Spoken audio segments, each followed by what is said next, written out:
Hey, everybody, how are you? This is Freddie Ewan, two-time GM of the Year, current Pantheon Cup champion, and 2023 regular season champion.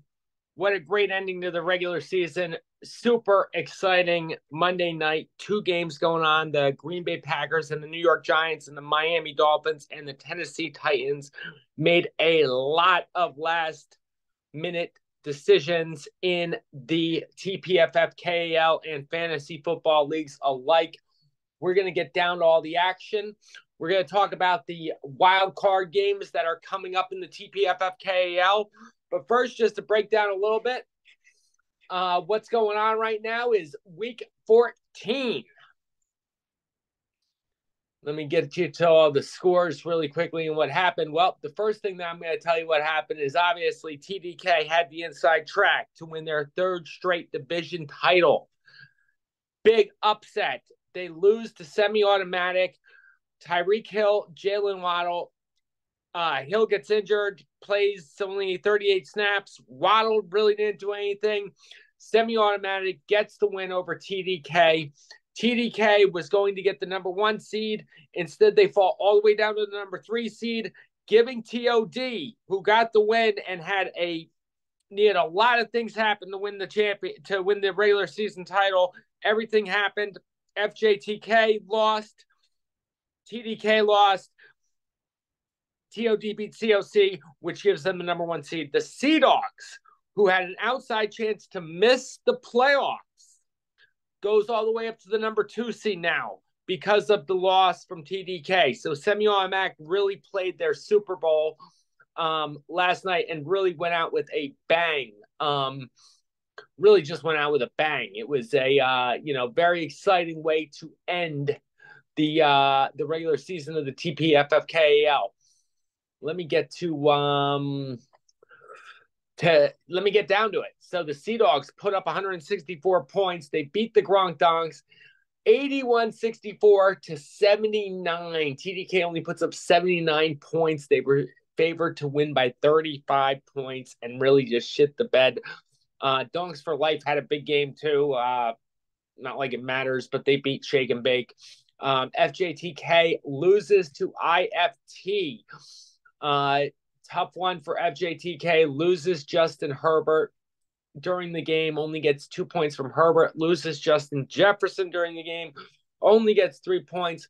Not a whole lot on the IFT side. They did score 125 points, got some consistency out of a lot of players there. But, just a really tough break for FJTK to lose those 2 players. When you lose, especially your quarterback, when you lose your quarterback to an injury in a game in the Tpffkal, you're pretty much screwed. San Patricio Rock Throwers, great year. They finished 9-5, great record. Too bad it's not going to be enough. They finished with a better record over IFT. They were 9-5, IFT 8-6, but the commissioner has some kind of fantasy football thing where, the 6th spot gets the most points and, winning doesn't matter when it comes to the 6th seed, which is, it's unfortunate in this league. I think that, at the end of the day that, all that should matter is if you win or lose fantasy football games, not how many points that you score. Heard a lot of chatterbox about, TOD doesn't deserve the championship because they didn't score a lot of points, even though they won more games than anyone else. I don't really understand what that kind of logic or thinking is, but that's just me. It's basically like Herm Edwards said, you play to win the game. Hello? You play to win the game. Anyway, TOD gets the job over Chicken of the Cave, beats them by 33 points, and we are going to get to the playoffs now. The playoffs. It's going to be very, very exciting. Let me see if I can get this up. I can. So the first game is going to be the 4 seed versus the 5 seed, FJTK versus COC. FJTK is about a 2-1 favorite and a 19-point favorite. It's going to be interesting on what goes on here. It looks like, I think, a great job by James by picking up Brock Purdy and keeping a backup quarterback, as Purdy is some hell of a quarterback to have as your backup. Purdy is a top 10 fantasy football quarterback right now. The guy is on fire. He's got a great team. He's going to be able to hook him up with Deebo Samuel, which he also has on the team. FJTK had a really great year with the Herbert Keenan Allen connection. He's going to try the Purdy Deebo Samuel connection in the playoffs. Still got CeeDee Lamb. Lamb had a good game. Lamb's got to go to Buffalo this week with a little bit of a tough matchup there. Purdy's going to be in Arizona, where Deebo is. That's going to be a little bit easy. Breece Hall is going to probably get the start for FJTK at Miami in a rainy weather, which is probably going to Hall's probably going to do good. Bijan Robinson is going at Carolina in rainy weather. I always think that rainy weather favors running backs. Travis Kelce is going to be his tight end. Justin Jefferson, we're not really sure what's going to happen with Justin Jefferson or not, whether he's going to play. But the nice thing is FJTK does have some bench. Noah Brown's on the bench.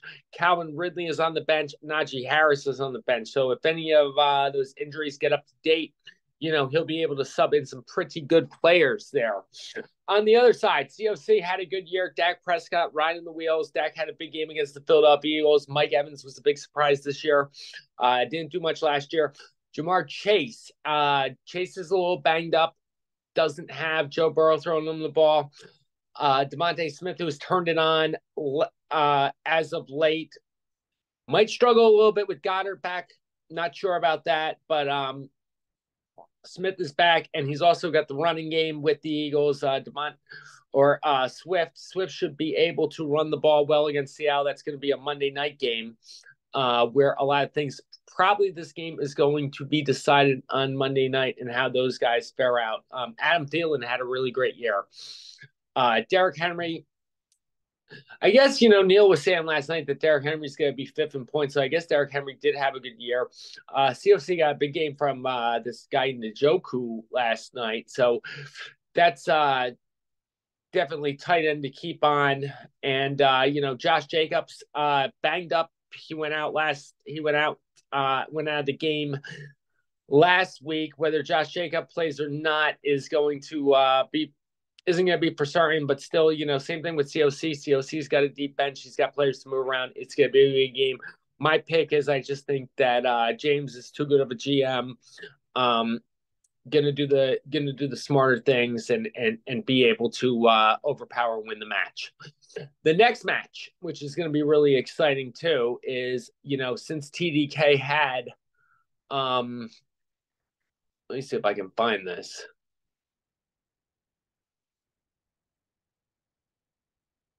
The next match is going to be TDK versus IFT, which is going to be a really another exciting game. Let me see. Give me 1 second. I want to see if I can find this. For some reason, I'm not getting this up. Hold on 1 second. Here it is. Yep, here we are. The next quarterfinal is TDK, who dropped from the 1 seed to the 3 seed.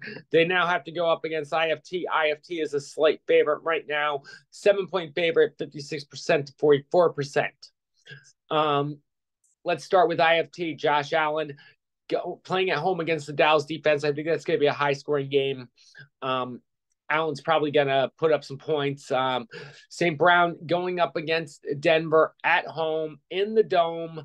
Also has Brandon Ayuk going up. A.J. Brown is going to be in Seattle. Joe Mixon home against Minnesota. Javonte Williams at Detroit. So, you're hoping for a Denver lead over Detroit, where Denver's running the ball and Detroit is throwing the ball. If you're IFT, Ferguson, who is I think Zach picked him up off the waiver wire, which is pretty exciting because Ferguson was a great pickup off the waiver wire. Olave has him going at home in the New York Giants. A lot of dome games for IFT. Showing the bench players, he put DK Metcalf on the bench again.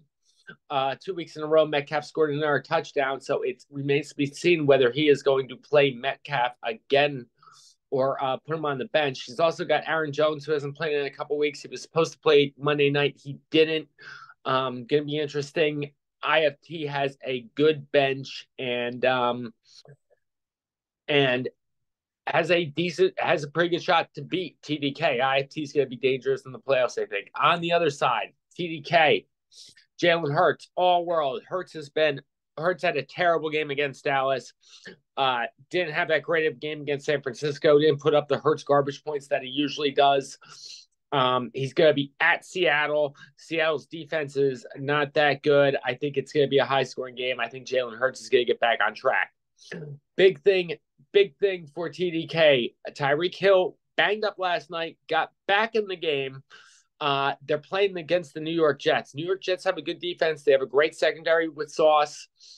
He's got Hill and Waddle there. So it's like, and I asked Jimmy this about before. I said, is this kind of like, is it a bad idea to have both Miami receivers on the team? Because, it's one ceiling is going to hit, one floor is going to hit. That really hasn't been the case with Miami. Last night, they kind of both hit a floor.